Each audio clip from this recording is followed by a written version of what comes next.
What is up, guys? Dzeeff here, and today we are taking a look at a few more Dimension Force reveals. We have a new Umi Support card that people are kind of laughing at, we have a new Jar monster after many years of not having one, and finally we have a new counter trap that some people are hyping up, although I think it's a bit overhyped at this point.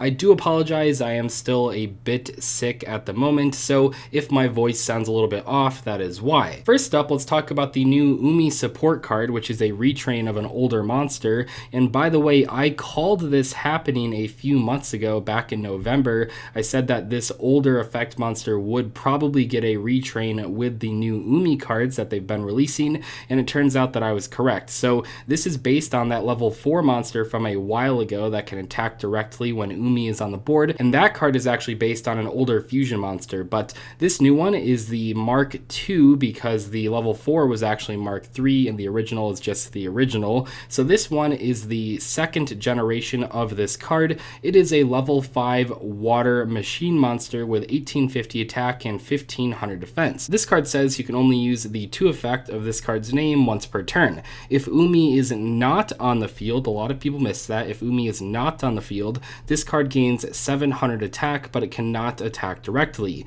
If Umi is on the field, you can target one face-up non-water monster, destroy that monster.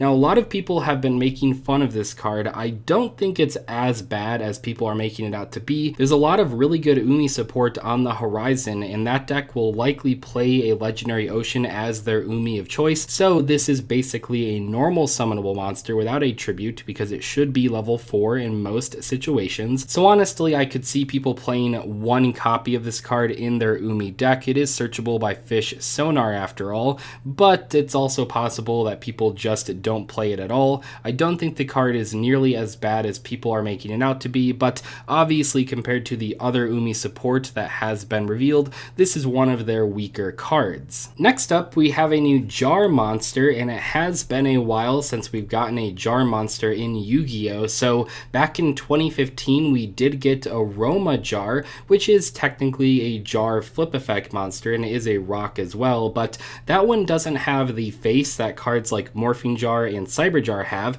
So if you're looking for a Jar card that has that face that we all know, you'd have to actually go back to 2012 with Absorbing Jar. So if we are comparing this new card to Absorbing Jar, which personally I think is fine because it doesn't really feel like Aroma Jar is part of Morphing Jar and Cyber Jar and stuff like that. So in terms of how long it's taken us to get another Jar flip effect monster with the Jar face that we all know, it's been about a decade, which is absolutely ridiculous.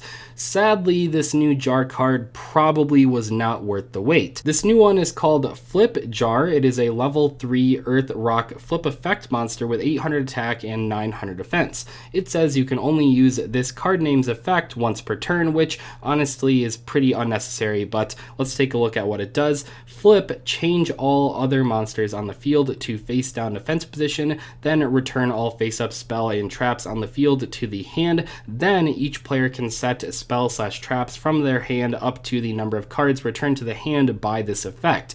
Now, I have seen a number of people try to justify this card's inclusion in the comment section of the post that this was from, but I really just don't see it happening. I know when I talk about cards like this, I always get old school players that try to come up with like really specific situations where a card like this could be good, and while the card could conceivably be playable in some scenarios, it's not that great of a card. It probably wouldn't even have been good back in the day, but especially in 2022, Flip Jar is pretty outdated. I do like that we got a new Jar card, but honestly, I think this card is worse than just playing like regular Morphing Jar or Morphing Jar number 2. There really aren't that many scenarios where Flip Jar is going to be good, and it's probably not even worth playing casually in 2022. Flip Jar reminds me a lot of that Maneater Bug retrain we got in Burst of Destiny not too long ago. That card was pretty cool, you know, it was nice to see a retrain of a very old card, Maneater Bug,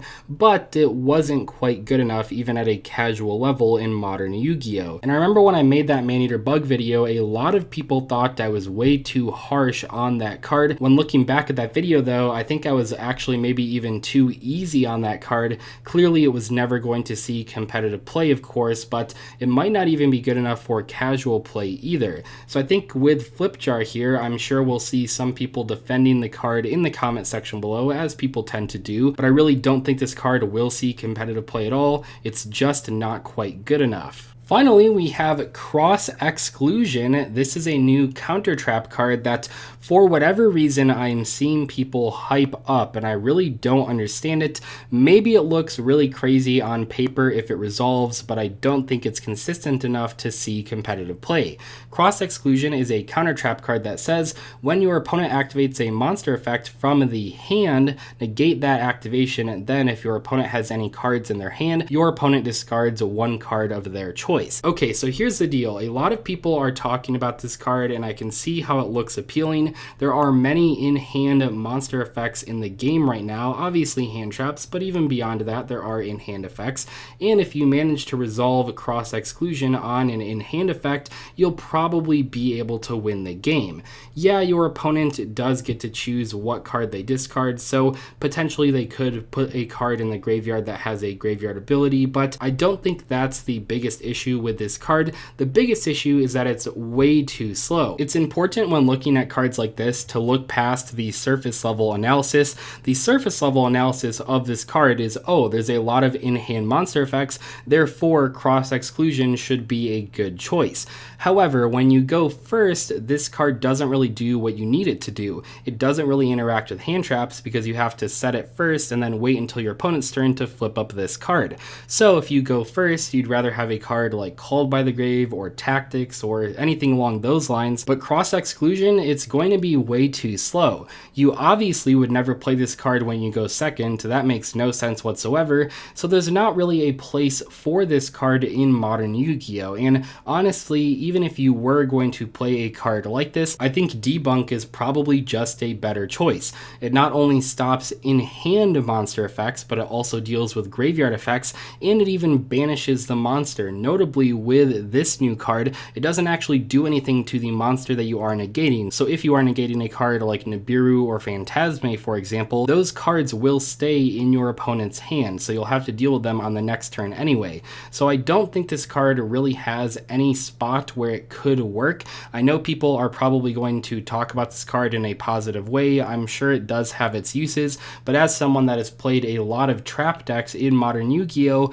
I don't think this is the type of card that trap decks need. Anyway, that is all for today's video. I hope you guys enjoyed it. I did want to let you know that I probably will be taking a couple days off here just to rest. I did want to get this video out because I wanted to talk about that new jar card and the new Umi card, and of course this new counter trap, but I think I'll probably take a few days off here just to recover a little bit. But I'll see you later. Thanks so much for watching. Goodbye.